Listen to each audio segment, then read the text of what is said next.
പാലക്കാട് ഹോട്ടലിനകത്ത് കയറിയ കള്ളൻ സിഗരറ്റ് ലൈറ്റിന്റെ വെളിച്ചത്തിൽ 5000 രൂപയിലധികം കവർന്നു. കള്ളന് കൂട്ടുവന്ന ആൾ ബോധമില്ലാതെ ഹോട്ടലിന് മുന്നിൽ കിടന്നു.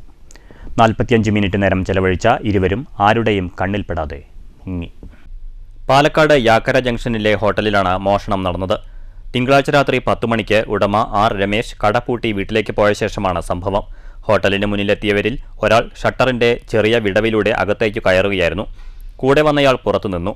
അടുക്കള ഭാഗത്തേക്ക് കയറിയ കള്ളൻ സിഗരറ്റ് ലൈറ്റർ തെളിച്ച് ക്യാഷ് കൗണ്ടറിന്റെ ഭാഗത്തേക്ക് പോയി. മറ്റൊരു മേശയ്ക്കരികിൽ സൂക്ഷിച്ചിരുന്ന താക്കോൽ തപ്പിയെടുത്ത് മേശ തുറന്ന് പണമെടുക്കുകയായിരുന്നു. ഈ ദൃശ്യങ്ങൾ CCTV ക്യാമറയിൽ പതിഞ്ഞിട്ടുണ്ട്. പുറത്തുവന്ന മോഷ്ടാവ് ഹോട്ടലിന് മുന്നിൽ ലക്കുകെട്ട് കിടക്കുന്ന സഹായിയെ വിളിച്ച് എഴുന്നേൽപ്പിക്കാൻ ശ്രമിക്കുന്നതും പിന്നീട് ഇയാളുമായി സ്ഥലം വിടുന്നതും ദൃശ്യങ്ങളിലുണ്ട്. ഹോട്ടലിലെ ഒരു മുറിയിൽ പതിവായി താമസിക്കാറുള്ള ജീവനക്കാരൻ അവിടെ ഉണ്ടായിരുന്നെങ്കിലും മോഷണ വിവരം അറിഞ്ഞില്ല.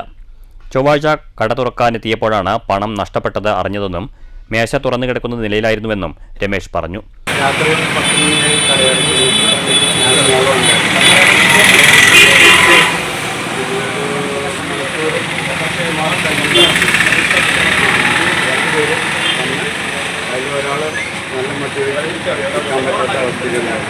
ഇയാള് ഗ്ലാസ് വഴി കയറി വളരെ ആവശ്യമായിട്ട് അതിൻ്റെ ഒരു ചെറിയ വിടവുണ്ട്. കയറി അകത്ത് വളരെ സോഫ്റ്റായിട്ടുണ്ട്. ആള് ക്യാഷിലോട്ട് പോയി പകലൊക്കെ കണ്ടുപിടിച്ചതായിട്ടാണ് നമുക്ക് അറിയുന്നത്. ക്യാഷിലോട്ട് വന്ന് കുറച്ച് ചാവിയൊക്കെ കണ്ടുപിടിച്ചു. അടുത്ത ഡ്രോയിലും ചാവിയില്ല. ഉണ്ടായിരുന്നത്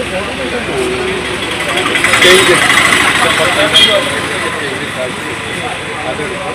പിന്നെ ഒരാളുടെ സാലറി ഞാൻ മാറ്റി വയ്ക്കുന്നു. പാലക്കാട് ടൗൺ സൗത്ത് പോലീസിൽ പരാതി നൽകി.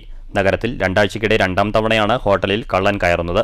മെയ് 21-ന് ചന്ദ്രനഗറിനടുത്തുള്ള ഹോട്ടലിൽ കയറിയ കള്ളൻ 29,000 രൂപ കവർന്ന ശേഷം ഭക്ഷണം ചൂടാക്കി കഴിച്ച് വിശ്രമിച്ച ശേഷം മുങ്ങിയിരുന്നു.